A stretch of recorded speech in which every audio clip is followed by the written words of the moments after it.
आदेश निर्गत किए गए थे। उसके बाद अपील पीरियड का इंतजार किया गया, उसके एक्सपायर होने के उपरांत आज की कार्रवाई की गई।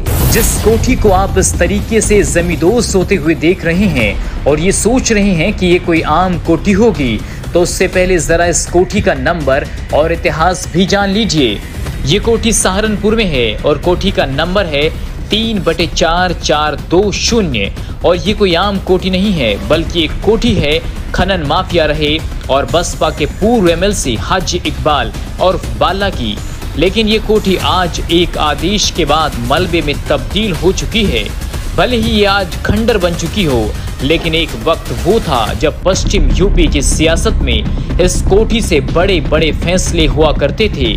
इस कोठी की 2007 से 2012 तक मायावती की सरकार में यूपी की सत्ता में बड़ी हनक मानी जाती थी। खनन से जुड़ी हुई डील हाजी इकबाल इसी कोठी में करता था, लेकिन 2017 में योगी के सीएम बनने के बाद माफिया पर सख्ती शुरू हुई। खनन के कारोबार पर ग्रहण लगा तो हाजी इकबाल ने मिर्जापुर में करीब 1000 बीघा में ग्लोबल यूनिवर्सिटी खड़ी कर दी। 8वीं पास इकबाल यूनिवर्सिटी का चांसलर बन गया। सहारनपुर के लोग बताते हैं कि जब प्रदेश की मुख्यमंत्री मायावती हुआ करती थी, उस समय हाजी इकबाल की कोठी के सामने दर्जन भर से अधिक कारें खड़ी रहती थी। इन सभी कारों पर नीली और लाल बत्ती लगी होती थी। हाजी उस समय एमएलसी हुआ करते थे। उनके सामने कोई बोलने की हिम्मत नहीं करता था। पुलिस के बड़े बड़े अधिकारी यहाँ आकर जी हजूरी करते थे, या फिर यूं कह लीजिए कि पश्चिम की सत्ता हाजी इकबाल के हाथों में थी और उसके जो मन में आए वो करता था। इसके बाद सत्ता बदल गई और 2012 में अखिलेश यादव की सरकार आ गई।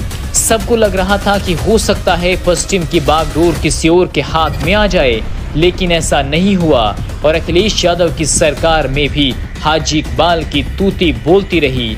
लेकिन अब योगी सरकार के आने के बाद हाजी इकबाल का बड़ा साम्राज्य एक एक कर धराशायी होता जा रहा है।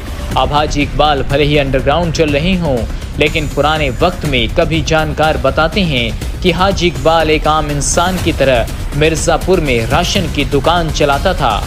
बाद में वे खनन के कारोबार से जुड़ गया और उसने पीछे मुड़कर फिर कभी नहीं देखा।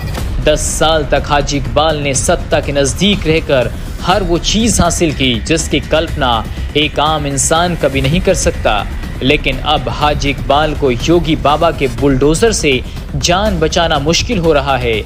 अब आने वाले वक्त में देखना होगा हाजी इकबाल पर और कौन कौन सी कार्रवाई होती है।